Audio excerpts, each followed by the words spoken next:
langkah Menteri Pertahanan dalam bidak catur politik. Safri ini bertemu dengan partai politik yang sudah terbuka kan, Nasdem, PKS, dan Partai Keadilan Sejahtera (PKS) gitu kan. Isinya soal apa ini? Di situ Surya Paloh yang banyak curhat colongan ke Safri Samsudin gitu ya. Yang pertama adalah ini pasti atas perintah dan juga instruksi presiden gitu. Iya. Setidaknya Safri pasti memberitahu kepada Prabowo bahwa akan ada pertemuan-pertemuan dengan elit partai politik. Peran Dasko dalam menjadi sambungan komunikasi politik antara partai dengan Prabowo dan juga Gerindra belakangan dikeluhkan oleh elit-elit partai politik. Hubungan Safri dan Prabowo ini tidak selamanya seperti bulan madu gitu on kan. off nih. Iya, On off. Jadi up and down juga.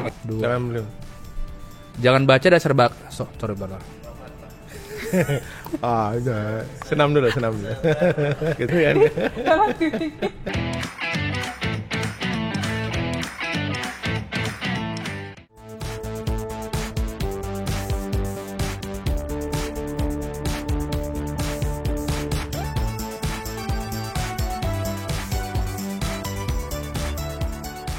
Halo, jumpa lagi dengan Bocor Alus Politik bareng gue Raimundo Srikang. Saya Francisca Kristrasana. Gua Husein Abri Dongoran.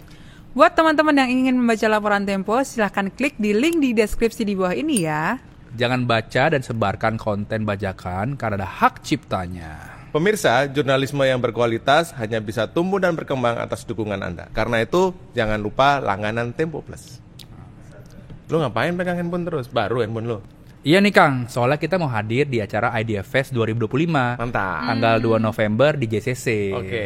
Jadi teman-teman yang mau melihat bocor banget politik bisa cek di Instagram Bocor Alus Politik. Iya. Bisa tanya apa aja ya? Bisa tanya apa aja. Pokoknya pantau terus Instagram Bocor Alus Politik untuk tahu update soal bocor banget politik. Betul. Di Yes. Idea Fest 2025. Tenang, ke nge-repost punya kita nggak akan dilaporin. Kak. Iya. Ada Uncle Pram yang kangen sama Uncle Pram. Oke, main apa kita hari ini? Nah tunggu dulu nih Kang. Yap. Ini gue dapat laporan. Wis. Waktu minggu lalu kan gue nggak hadir, Iya. lagi atit gitu kan. Nah, dibilang Bocor Alus Politik sama Tempo hanya menyoroti satu nama. Waduh. Letkol Teddy. Itu gimana tuh 1 tahun Prabowo Gibran itu tuh? Ya nggak apa-apa, itu kan salah satu wajah dari 1 tahun pemerintahan Prabowo ya, Cizen, bahwa pemerintahan Prabowo selain seperti halnya cover majalah Tempo yang lalu namanya konsolidasi Indonesia terpimpin, ya kan, yang Prabowo-nya joget-joget gitu kan.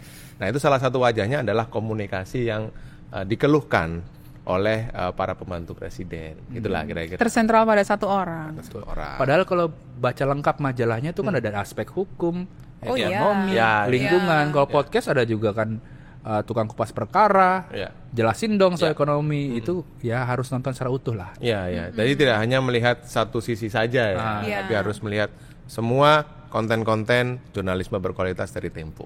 Yes. Masuk itu Pak. Oke, hari ini kita main. Kita main yang hangat-hangatnya nih. Oke.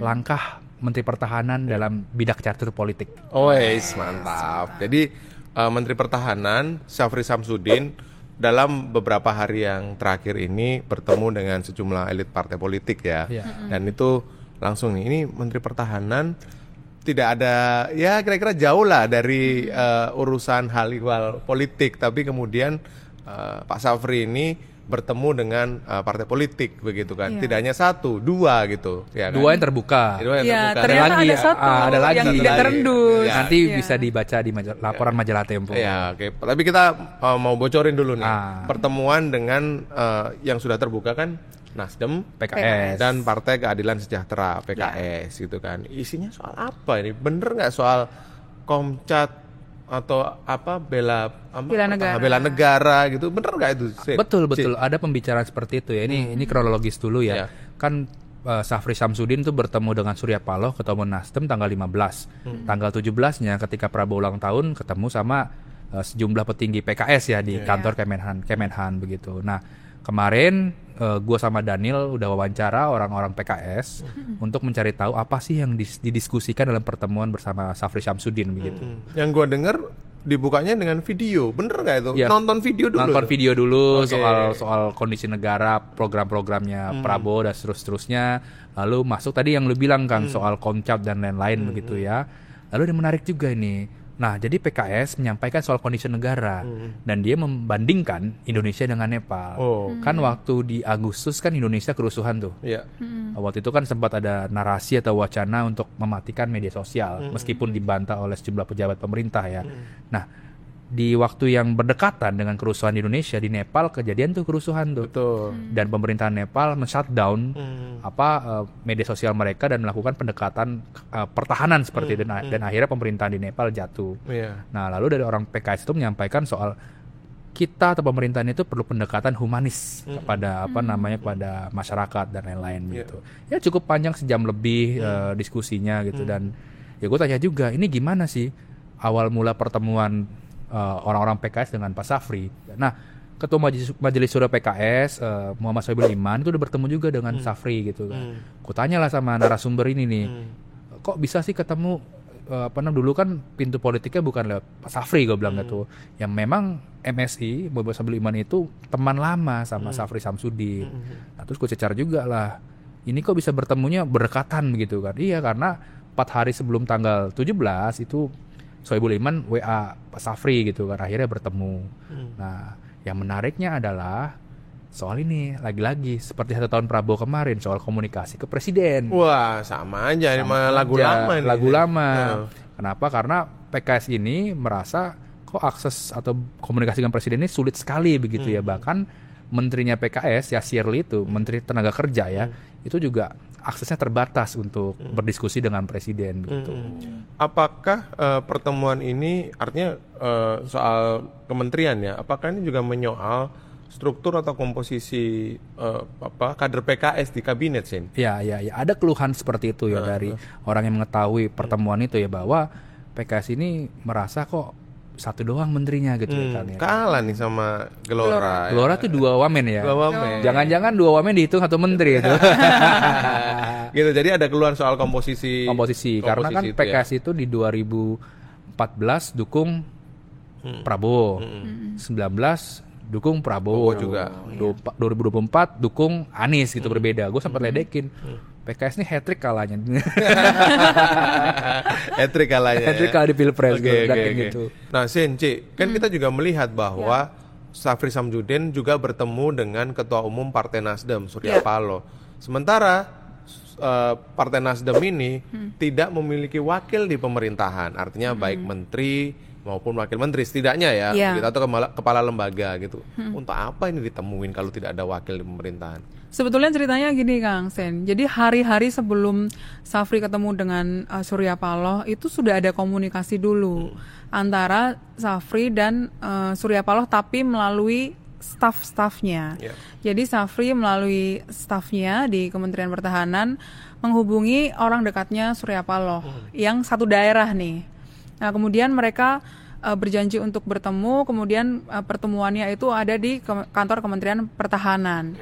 Di situ Surya Paloh yang banyak curhat colongan ke Safri Samsudin gitu ya. Yang pertama adalah soal komunikasi ke presiden lagi-lagi.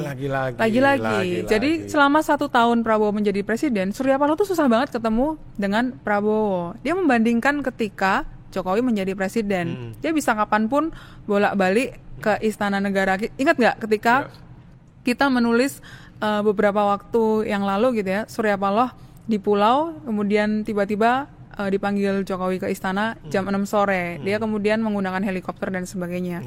Dia begitu mudah waktu itu ketemu dengan Jokowi. Tapi ketemu dengan Prabowo ini tidak semudah ketemu dengan Jokowi.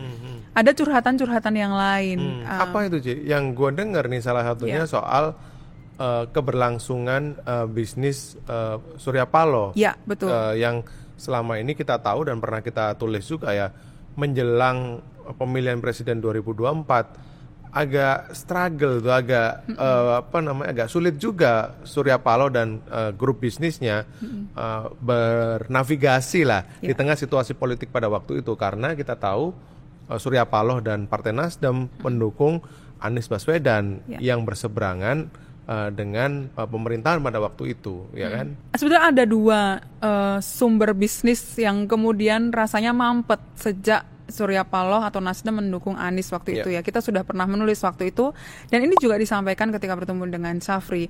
Ada bisnis pertama, ada hambatan bisnis Surya Paloh di Freeport, di di bisnis cateringnya di perusahaan tambang di Papua ya. Bahwa setelah Surya Paloh mendukung Anies itu kontraknya itu dibatalkan. Pakansari itu ya. Ya, atau waktu itu kontraknya dihentikan, Pangansari ya. Dan itu berlangsung sampai sekarang, ada hambatan kepada bisnis catering itu. Yang kedua adalah soal pendanaan ke proyek Surya Paloh yang ada di Tamrin.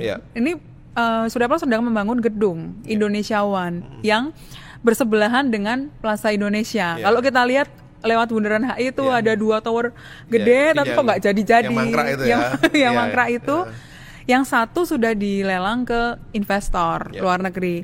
Yang satu lagi ini struggling untuk mendapatkan pendanaan. Dulu ketika di akhir 2023 sampai 2024 itu Surya Paloh mengajukan kredit ke 2 bank BUMN. Yang satu waktu itu sudah hampir running, tapi ternyata ditolak atau tersendat-sendat, dan sampai sekarang pendanaan itu juga nggak keluar-keluar. Artinya ada hambatan, ada sumbatan pada pendanaan bisnis Surya Paloh.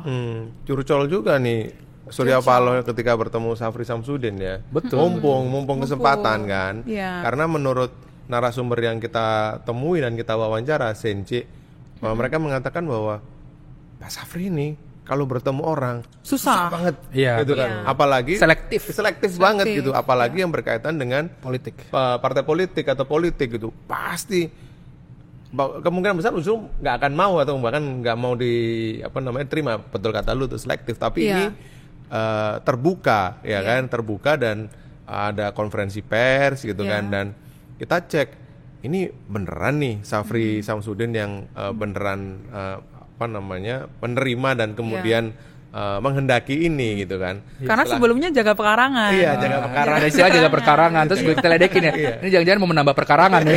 Memperluas pekarangan ini. Memperluas pekarangan. Setelah kita cek ke beberapa koleganya dan orang-orang yang mengetahui pertemuan itu, mereka mengatakan bahwa ini pasti atas perintah dan juga instruksi presiden gitu. Setidaknya Safri pasti memberitahu kepada Prabowo bahwa akan ada pertemuan-pertemuan dengan elit partai politik, ya kan. Meskipun kemudian yang terjadi adalah dikritik juga kan Safri bahwa pertemuan dengan elit partai politik ini di luar tugas-tugas dan fungsi pertahanan. Dan di kantor Kementerian Pertahanan di jam kerja. Ada satu lagi sebetulnya curhatan Surya Paloh. Apa tuh? Yakni soal menyangkut kasus hukum kadernya di Nasdem yang sedang berproses di sebuah lembaga penegak hukum. Ya, Surya Paloh dan Nasdem ini kan pernah punya historis ya. 2 kadernya yang jadi menteri di eranya Jokowi itu terjerat kasus hukum, dan partainya istilah dikuyo-kuyo kan, dicari celahnya apakah ada aliran dana ke Nasdem begitu. Makanya sampai sekarang Nasdem itu tidak pernah atau tidak mau memberikan kadernya menjadi menteri di pemerintahnya Prabowo. Emang berarti pernah ada permintaan dari pemerintah ya atau Prabowo agar Nasdem menyerahkan kadernya sebagai calon menteri gitu sih? Ada. Peristiwa itu sudah ada, dan karena memang pemerintah ini kan pengen merangkul semuanya begitu, merangkul semuanya partai politik supaya minimal nggak ada oposisi gitu kan. PDIP aja juga sempat ditawarin kan. Sempat kita tulis juga kan. Ngomong-ngomong soal PDIP. Ada pertemuan tertutup soal PDIP gitu kan. Ini apakah juga pernah bertemu nih dengan Safri Samsudin dan tidak terblow up? Bener nggak sih ini? Ada. Oke. Benar seru tuh ceritanya. Seru ya. Tapi selengkapnya baca di majalah Tempo atau Tempo Plus ya, karena di situ kita akan ceritakan utuh bagaimana pertemuan itu. Gitu. Dan ada 2 kubu, ingat? Ada 2 kubu. Oke. Tapi bolehlah spill dikit. Ya, silakan Sen. Ini soal demonstrasi kemarin yang Pati maupun yang di akhir Agustus, termasuk soal sekjen PDIP. Mantap. Lengkapnya nanti di majalah Tempo. Oke. Nah, Sen, artinya kan peran Safri Samsudin dalam lingkaran inti Prabowo tidak ujuk-ujuk lah ya sejak sekarang. Orang mungkin bisa sudah membaca bahwa Safri Samsudin ini adalah teman sekamar Prabowo ketika mereka menempuh pendidikan militer di Akademi Militer Magelang. Tapi kalau kita tarik agak sedikit ke belakang dalam konteks politik hari ini, sebenarnya Syafri Samsudin ini perannya sudah sangat signifikan dan sentral ketika Prabowo sudah menjadi presiden terpilih, tapi belum dilantik, gitu kan? Belum dilantik tapi sudah menjadi presiden terpilih. Kita ingat pada waktu itu Prabowo tidak membentuk tim transisi memang, tapi membentuk yang namanya tim asistensi, betul kan? Nah, tim asistensi ini kemudian berhubungan dan berkomunikasi dengan berbagai pihak dalam rangka menyiapkan pemerintahan Prabowo dari Jokowi ke Prabowo lah, begitu kan. Pihak-pihak berkomunikasi dan Syafri merupakan salah satu pilar komunikasi antara pihak-pihak yang ingin berkomunikasi dengan Prabowo atau timnya Prabowo pada waktu itu. Termasuk menyiapkan konsep Astacita juga waktu itu kan. Termasuk itu juga mempersiapkan nomenklatur kabinet dan siapa orang-orang yang akan mengisi posisi itu. Betul. Nah, kita pernah menulis juga tuh kan ketika Prabowo terpilih, gak lama setelah itu ada pelatihan di Kemenhan untuk calon-calon pejabat pemerintah. Ada beberapa batch kan yang terjadi gitu kan, dan di batch pertama dan batch kedua itu banyak menjadi menteri. Banyak orang Gerindra. Banyak orang Gerindra juga. Iya. Dan setelah itu kalau misalnya kita agak maju sedikit, komunikasi terutama ke partai politik pada akhirnya menjadi domain dari ketua harian Gerindra, Sufmi Dasko Ahmad pada waktu itu kan. Dan sampai sekarang tentu saja. Tapi peran Dasko dalam menjadi sambungan komunikasi politik antara partai dengan Prabowo dan juga Gerindra belakangan dikeluhkan oleh elit-elit partai politik, khususnya mereka yang berkoalisi dengan pemerintahan Prabowo. Betul. Ya, Dasko hari ini adalah ketua harian Gerindra sekaligus wakil ketua Dewan Perwakilan Rakyat. Karena itulah dia bisa punya peran untuk menjadi jembatan komunikasi dengan partai-partai gitu. Jadi itu yang kemudian dimainkan oleh Dasko dalam konteks politik. Nah, Kang, sebetulnya peran Dasko dalam jembatan komunikasi dengan partai politik itu juga lumayan mendominasi, Kang. Karena ada cerita dari sejumlah narasumber kita begitu ya, ketika ketua-ketua partai ini akan menempatkan AKD atau alat kelengkapan dewan di DPR, mereka itu berkonsultasi dengan Dasko gitu ya. Bang, ini kira-kira di komisi ini pimpinan AKD-nya gimana, karakteristiknya siapa yang cocok gimana gitu, dan Dasko memberikan misalnya masukan dan saran di situ. Termasuk ada cerita juga tuh, kayak misalkan tiba-tiba udah jadi nih siapa-siapa aja yang di posisi AKD gitu kan. Pernah ada yang protes, pernah gue tulis tuh, nanti linknya bisa dibaca di sini. Artinya dalam cerita-cerita yang sudah kita kumpulkan dari berbagai narasumber itu terlihat bahwa sebenarnya Prabowo itu sudah membagi orang-orangnya untuk menjalankan peran-peran tertentu. Betul. Jadi Sufmi Dasko Ahmad untuk urusan partai politik dan turunannya begitu kan. Syafri Samsudin untuk urusan pertahanan gitu kan. Tapi karena belakangan yang di sebelah sini ini banyak dikeluhkan oleh partai politik, mereka mencari jalur komunikasi lain gitu kan. Dan pada akhirnya ada crossing the line itu ya. Dan ini mereka partai politik ya, Kang, sejumlah narasumber yang gue temuin itu cerita, pokoknya momentumnya adalah ketika demonstrasi kemarin di akhir Agustus. Gue kejar, kenapa? Lu perhatikan waktu konferensi pers soal demonstrasi, di situ adalah Syafri Samsudin yang melakukan, yang berbicara kepada publik gitu ya. Di momentum itu partai politik melihat nih bandul sudah mulai bergeser gitu kan ke Syafri, dan terbukti di tanggal 15 dan 17 Oktober itu ada pertemuan Syafri dengan sejumlah elit partai politik begitu ya. Ya lagi-lagi ya Kang, intinya partai politik ini mengeluhkan sulitnya mengakses atau berkomunikasi ke Presiden Prabowo begitu. Bahkan kan kita dapat informasi ya, ada permintaan pembentukan sekber bersama antara para partai politik pendukung Prabowo gitu. Sekber adalah sekretariat bersama. Sekretariat bersama itu yang ada ketika di eranya SBY. Betul. Dan itu juga disampaikan oleh PKS kan. Karena waktu itu PKS merupakan partai politik pendukung SBY. Jadi dia tidak bisa merefer pengalamannya ketika rezim Jokowi. Nggak bisa, karena kan bukan bagian pemerintahan. Betul, jadi dengan tujuan atau harapan lebih mudah lah mengakses Prabowo dan apapun persoalan-persoalan bisa dibicarakan bersama begitu ya. Kantornya kan ada tuh dekat-dekat harmoni itu. Iya. Tapi dari cerita kita ini kita bisa setidaknya mengambil kesimpulan awal lah bahwa peran Syafri Samsudin dalam konteks politik ini juga makin relevan. Tak lepas dari hubungannya dengan Prabowo. Salah satu orang yang dipercaya hari ini sangat dekat dengan Prabowo adalah Syafri Samsudin. Tapi Sen, bahwa hubungan Syafri dan Prabowo ini tidak selamanya seperti bulan madu gitu on kan. off nih. Iya, on off. Jadi Meskipun- up and down juga Meskipun gitu kan. konco lawas gitu kan, Iya. tapi ada pernah Iya. suatu saat momentum menghilang gitu Iya, ya. ada Ghosting juga ya. namanya teman gitu kan, tidak selamanya mulus atau tidak selalu mulus gitu. Yang kita tanya kan ke orang-orang dekat dan kolega-koleganya, kapan sih gitu kan, pernah ada selek lah kalau kata anak sejarah, seleknya ini kapan gitu.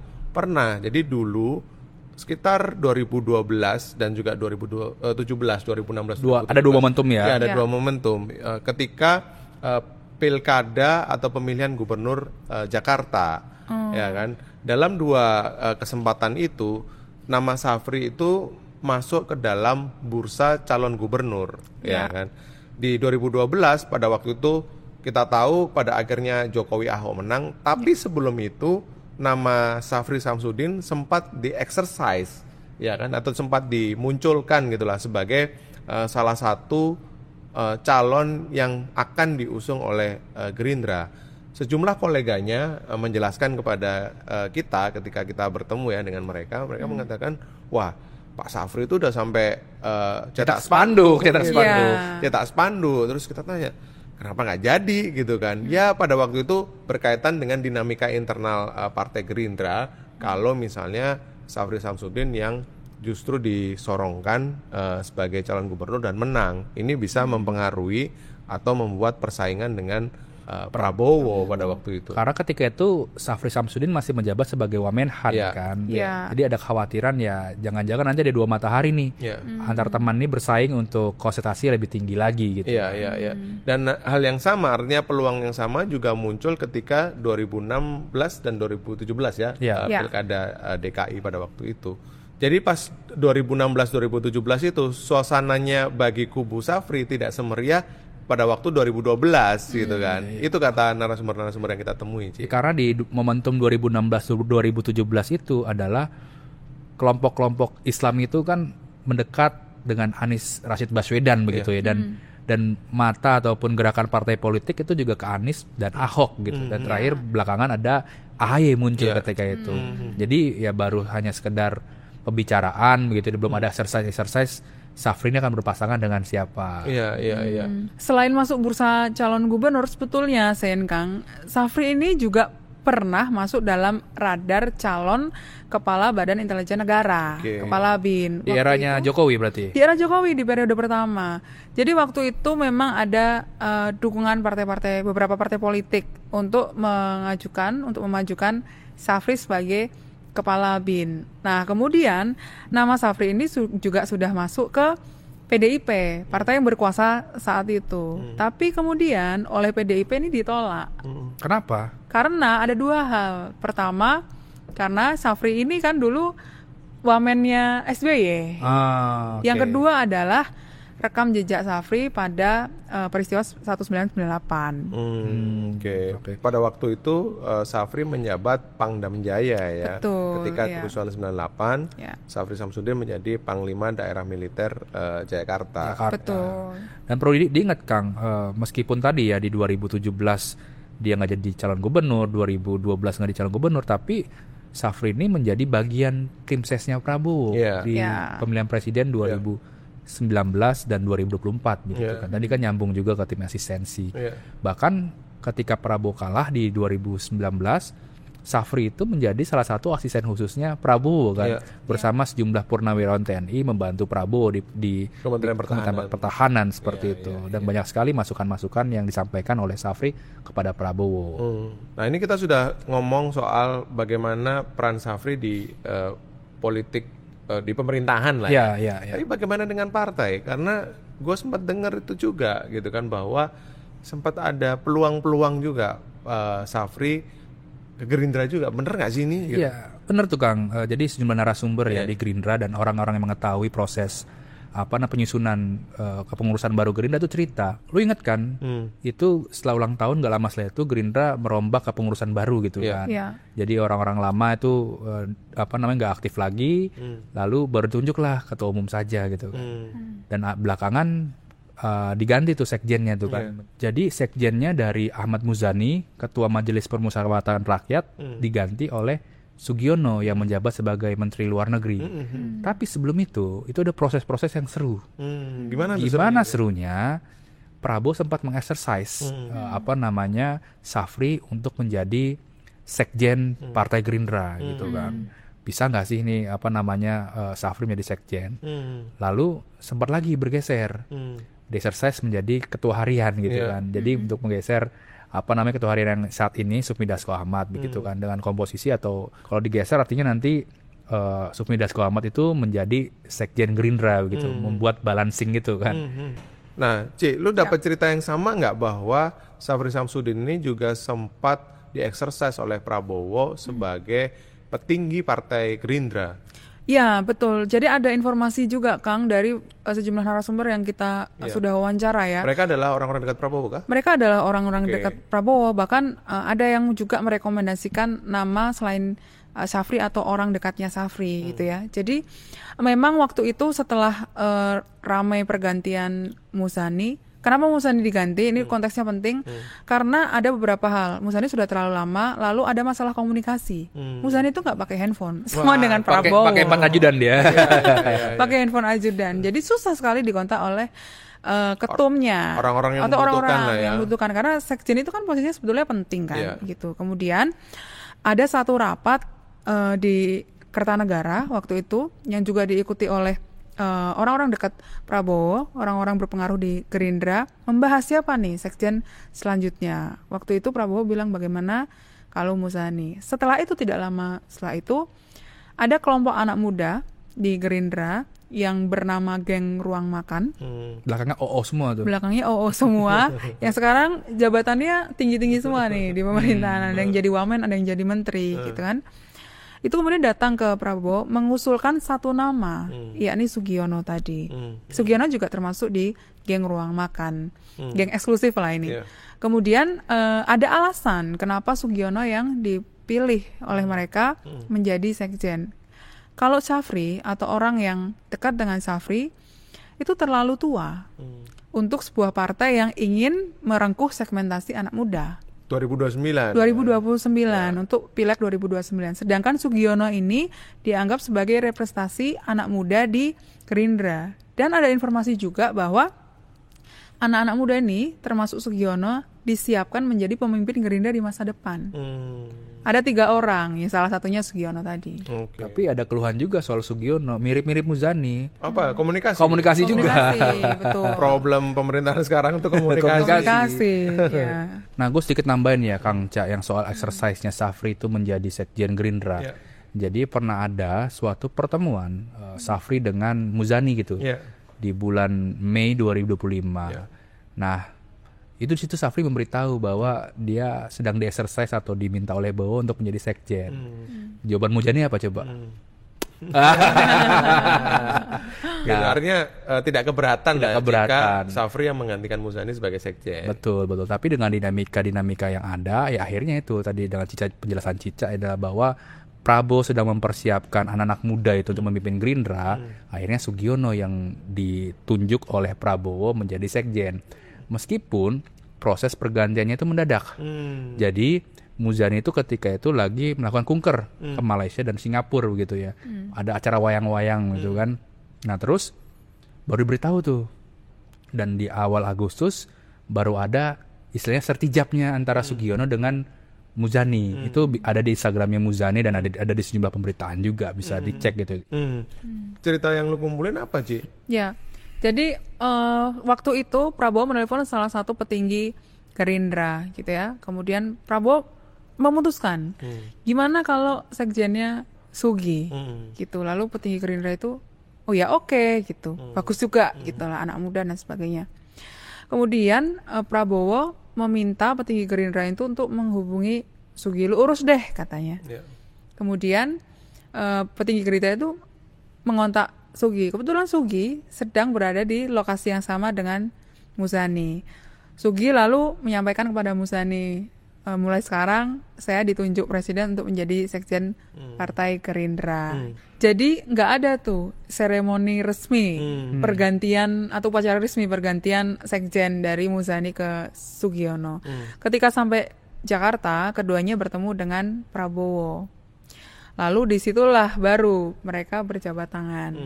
Prabowo bilang, ini sudah tertujab ya ini ya, gitu. Oke. Ya intinya adalah orang-orang di Gerindra cerita dan narasumber lainnya melihat bahwa ya Partai Gerindra ini adalah partai terpimpin, komandonya Prabowo kan. Iya. Dia menunjuk siapa menjadi sekjen, ketua harian, ya semuanya itu harus nurut. Iya. Nggak ada faksi-faksi gitu kan yang bisa menyanggah keputusannya Prabowo gitu. Dan terlihat tadi keputusan menunjuk Sugiono menjadi sekjen meskipun di awal-awalnya ada exercise politik tuh, siapa-siapa yang akan menjadi sekjen. Termasuk Safri Samsudin salah satu calon ya Betul. yang ngemuka sebagai calon sekjen pada waktu itu. Betul. Nah Kang, dengan berbagai langkah politik Menteri Pertahanan Syafri Samsudin ini, gimana sih Tempo melihat ini? Gue lebih tertarik untuk mengomentari bagaimana dari pertemuan Safri dan partai politik, mengomentari bagaimana perilaku partai politik hari ini, begitu kan. Kita tahu bahwa dari pertemuan Safri dan elit-elit partai politik itu, mereka itu tidak pernah mengedepankan publik atau konstituen dalam radar kepentingan mereka. Karena apa? Dari pembicaraan-pembicaraan antara Menteri Pertahanan Safri Samsudin dengan elit-elit partai itu, ya mereka hanya mencoba untuk mengkomunikasikan atau beberapa curhat colongannya adalah soal kepentingan elitnya, soal kepentingan partainya. Tidak ada yang substansi mengenai kebijakan atau konstituen atau pemilih gitu kan yang barangkali tersendat dan sebagainya yang perlu diselesaikan. Tapi ini berkaitan dengan kepentingannya dan ini menunjukkan dan semakin menegaskan bahwa ya partai politik itu adalah bagian dari kartel politik yang hanya peduli terhadap kepentingan-kepentingannya. Jadi tidak ada publik dalam kacamata partai politik. Itu aja. Publik hanya ada ketika pemilihan saja. Persis. Saksikan terus Bocor Halus Politik di YouTube Tempo.co dan kalian bisa mendengarkan Spotify Bocor Halus Politik. Sampai jumpa.